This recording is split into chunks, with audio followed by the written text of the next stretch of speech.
yenkom na afie hwese na niam AC Echo enso ewo Africa Bechem United for any MC Orgers for the CAF Confederations Cup against the Twin Sampem so team sampa wo mo de niam akoyi kakra Adom ewo Mackenzie no mu twom ka mienu emo mutia timu baako Abrante Ahmed Simba Turi penalty ana onyae na ode to ana oposo atena na edikan Adom eno achi ana hwese na niam AC Echo so no dia Abrante baako ba mu substitute na dini osebunsu wetin eboso atena na baako 73rd minute ema omutiminya 2 goals Bechem United Confederations Cup when ni di kan a wo de omani etwin ansan chire mo coach Adom Vincenzo Alberto wono eden sem kakra ejamra wo record victory over one Algerian counterparts now. First one good match. First time in this competition. First time official match for me. 1 month I stayed to work with these guys. They work very hard for this match. They play good football today, but must score more. And I bring this goal. I really don't want to bring this goal. They lost concentration for what's happened in the bank, I think, but they lost concentration. For me, it's very important to win, but must win more than this. And I'm happy for my team because they play like a team. They play for win more. I see when they score 2-1, they bring the ball to in the half. Algeria team, they come here only for lost the time in the first minute. The referee give only 1 yellow card to keeper, but I disappoint. They must give they give 39 minutes, I think, the yellow card. Must give many time before.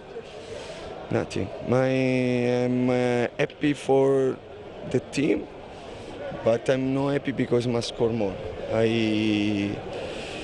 I want to win more this match, and now I think about in Algeria, my team must work hard. I want the guys they win all ball.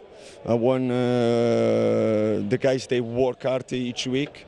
So when you stay the match, I like men football, and I'm not frustrated. There's nothing frustrated. It's when you work hard.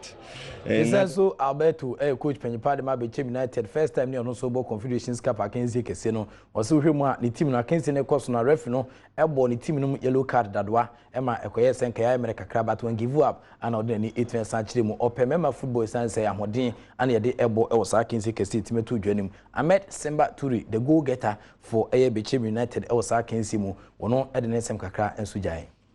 Very difficult, very, very difficult. But we thank God you get the win. So I think you have to train hard to prepare well for the return league. We don't have any pressure, especially me myself. I don't have any pressure, so I have to train hard for the return league. Even if I try to get 1 goal, it's good for us. Nobody is worried to go there. So I think definitely we prepare ourselves very, very well to go and face them next week Sunday. Ahmed Simba Turi say asonhye nam so ema apetu prekodura kisibom na refi so intakraboa no ebi na omo so e wosena niam AC Echo so nyame adom a return league encounter no besan nkonya e wo mu wa All Stars president of the Ghana Football Association the team no wo na last season omo di kane e wo Premier League Agokansie team to dwanim wo qualify so be sia kan wo CAF Champions League nim na omo ti anye yi wo ne El Ali Tripoli for ne di Agokansie team pem so CAF Champions League nim wo first game omo de pem so ne ko ba se Ali Tripoli foi etwa meka pole miensa e mo tekare mu e ba ko otumi se na yaro sem Adom into obi ankasa mu wi Agokansie no tumi zampa mu a waso dae e woni team ontimi nka ana ni ade a ana chese ni sana niama AC Echo so na anwe ne sen e de ama wa All Stars for say ombekwa akoma na so mu konkoma ni no timi sampa. This is the end of the road for them e wo mo hye shawo do a wo 18 asande apenso ye medi tumi se bokwa na error sem kese pa no so 18 san to dwa na coach Sam Adi amafo beka ni yipa na se papa yi wokita national teams no achepa na zentem kwa na ungita national team no beti papa nka no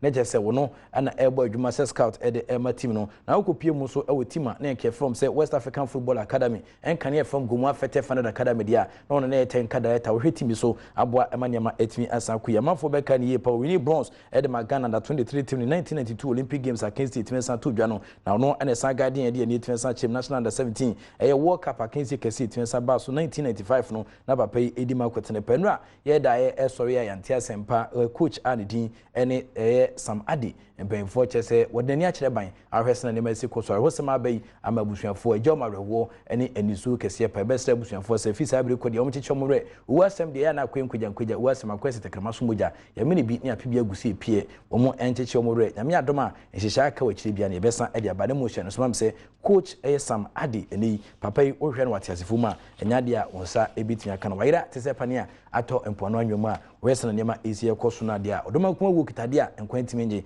and de na pakan abebo papa yabumu edna kopim asamando we erosema enanope yesa edi ejao Jeffers Health Limited madama the Jeffers eduita shuba kope enetechi Jeffers edui emema nom emanso nom pansanka bisanso ana odwa ni chirima Jeffers Power Capsules madam ye fen dada kusi eno ana okukuma se abu se dada kusi obobo na eboapa emo ne yeritimi dingitahudie papa na eboa ema nyama etia kwede matigu network ba ko munya kekare bomodin ada ekopiem ewo Gabon no hwese ne Mexico so ba bia friend Delta but om de om kan Delta ukọ hwese ne Mexico so alaji ene yeri kubra ana afi so Ahmed ana afi Ghana fo eho no wo so tigu ene network ba kwa wo edetwetwe nkomo na eboa emanyama etina kuyede mo madama wo ne ta chiri eboa me de san so kun etinjao erade entina ni ma wonya okese enyu fa bia ni da so ni fa nko bia ni da so me de Enoch kwasi walanyo walas agudie catch ba kope ana mjine mo de san so kun etinjao Sergio Manucho the hard working producer ta chiri na afi so ampedu eboa ema directions no wonderful cameraman ani wa pocket two size e wa hanom anwe ne 34.6 cube ni nyina ana ani wono so esre e de hweme osmosis ene wonderful guys ni na etia boa maniama etia kwemre fi amanfo so a mo ye makeup me gidi pass wi a on be make me down erade nka ho no nyo kese onyifu bi ani da so ni fanko bi ani da so the act of being a good guest is to know to say goodbye.